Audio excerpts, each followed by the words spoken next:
Hey there, welcome to day one of the Beginner's Roadmap, your step-by-step guide to getting you ready for your very first tent camping trip.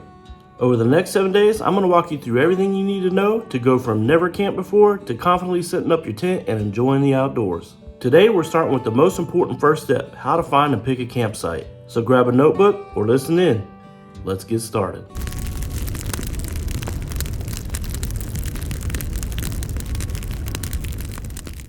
Part 1. Why choosing the right campsite matters.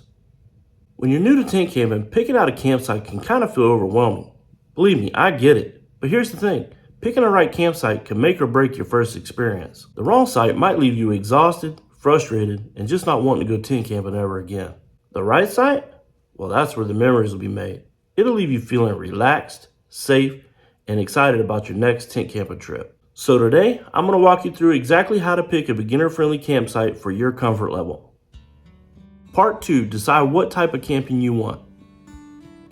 Before you start scrolling through booking websites, ask yourself this. Do you want to tent camp on a quiet forest trail with very few people around? Or would you feel more comfortable starting at an established campgrounds with bathrooms, water, electric, and maybe even a camp store? So there's a few things I want to talk about when it comes to types of camping.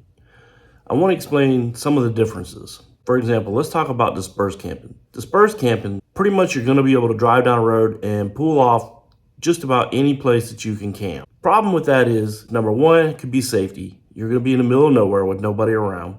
Number two, you're going to have way more gear. You're not going to have no bathrooms. You're not going to have no power. You're not going to have no water. So you're going to have to try to provide all these things unless you just really want to rough it. Solo camping is just basically you're going to be by yourself and say you want to go hiking into the backcountry. Well, same thing applies. You're not going to have no amenities, so you're going to have to take everything with you. Now, there is in some of the state parks and national forests, you do have special places that you can camp or you're only allowed to camp, and you may have to book or reserve those, so keep that in mind.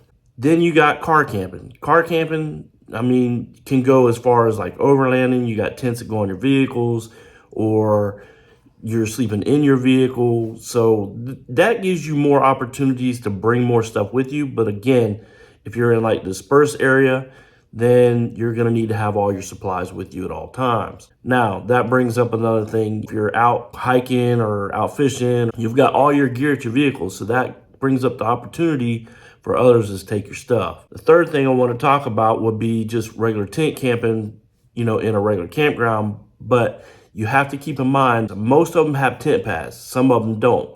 Now, I've been to some state parks that had really small tent pads, and I was sure glad that I was solo camping and not with my family, because if I would have been with my family, we would have brought a big tent. Another thing to consider when it comes to tent camping, you can be in a state park, but the difference between tent camping, which is also known as primitive camping, it doesn't have any amenities like dispersed camping. Most of the time, they're not going to have no power, they're not going to have no water, and you may be able to drive to the spot, but they really, most of the time, will have designated parking areas. So you want to keep that in mind. Some of them you can't even drive to them. You have to pack all your stuff in and pack it back out. So that could be the difference between, a beginner first time camping trip. For most beginners, I recommend staying at a public campground like a state park or national forest. These campsites are maintained, affordable, and they come with amenities. And don't worry, you can always go more off-grid later once you're comfortable with the basics. Hey, I'm Shannon. If you like this kind of content, make sure you hit the subscribe button down below and hit that notification bell so you get notified every time we post new content. Part 3, where to look for campsites. Alright, now that you know what kind of camping you want, let's look for a spot. Here's a few websites and apps to check out. Recreation.gov for national parks and federal campgrounds. ReserveAmerica.com for many state parks. Google Maps, just search campgrounds near me and check reviews. So a couple more places I would check out would be Facebook groups and YouTube. As you can see on here, YouTube, there's people like me who create tent camping content. We also do campground tours. Now you can go through and see some of my old videos where I've done some campground tours in my area that I've been, and you kind of get an idea of each campground and the sites and what amenities they offer. I like it because it's easier to see the campground and to see each individual site. It's hard to get a good idea on a site just going off a couple pictures on the website. So another thing I'd recommend is getting on Facebook. Get on Facebook, join a couple tent camping groups or camping groups. They have a ton of information. There's lots of people out there asking questions, especially beginners. So go through some of their old posts. They have a ton of information, like I said, and you can kind of go through the archives and see the questions that people's asked. Now, before you go into the group and start asking questions, I would just highly recommend going back and looking through some of the stuff. Look for options close to home for your first trip. You'll feel more relaxed knowing that you're not hours away, so in case something unexpectedly happens. Part 4. What to look for in a campsite. So you found a few campgrounds that look interesting. Now how do you pick the right campsite within the campground? Here's what I suggest looking for. Shade and sunlight. We like to pick sites that have plenty of trees so we can keep our tent cool and dry. Avoid full sun all day unless you just want to roast or it's wintertime. Flat ground. Look for a level spot without big rocks or roots. That's where you'll be sleeping. Privacy. If possible, pick a site that's not right next to the bathrooms or the main roads. Access to water. Many campgrounds list which sites are close to water spigots, or some actually have water spigots and electric on each site. This is super helpful. Restroom distance. Close enough to reach in the dark, but not too close if you know what I mean. Online reviews and photos. Read what other campers say. You'll be surprised how detailed some reviews can be. Also, check if the site is a tent only or allows RVs. Tent only areas are usually quieter and more peaceful for beginners. And one big tip, if you're camping for the first time, avoid booking sites with long hikes to reach them. Stick with drive-up sites so everything stays simple. Part 5. How to book your campsite. Booking your campsite's easy. Just don't wait too long. Because if you want to camp during a holiday or a weekend, these sites typically book up way in advance and quick. Go to the booking website, check out what dates are available, and reserve online. Most websites have a campground map. Now you can look on there and put in your dates and you can see what's available by each site. Another thing that I like is that they actually put pictures and give you details of each campsite. Like if it has water, electric, or any other kind of amenities like fire rings and picnic tables. A few tips. If you're not sure, call the park office. Rangers are usually super helpful.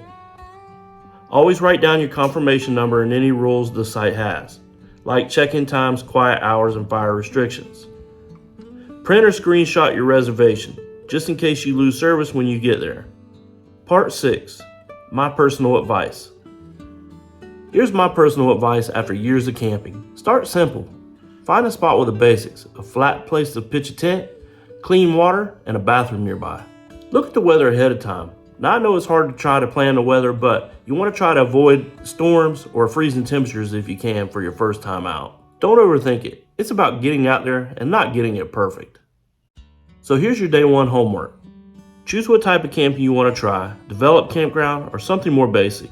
Use one of the apps or websites I mentioned to find a nearby campground. Pick your dates, choose a beginner-friendly campsite, and reserve it. Tomorrow we're building your gear checklist. We're going to go over everything you need to bring to make your first trip comfortable, safe, and fun. Thanks for hanging out with me today. You're one step closer to getting out on your first camping adventure. I'll see you tomorrow on the Beginner's Roadmap.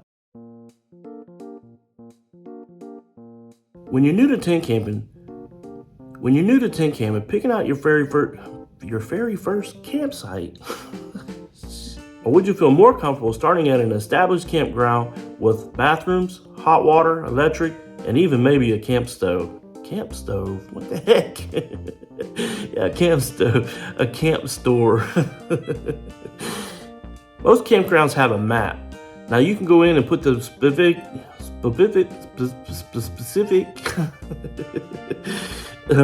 over the next 7 days. I'll walk you through everything you need to know to go from never camping to never. The struggle's real, y'all. You just can't make this stuff up.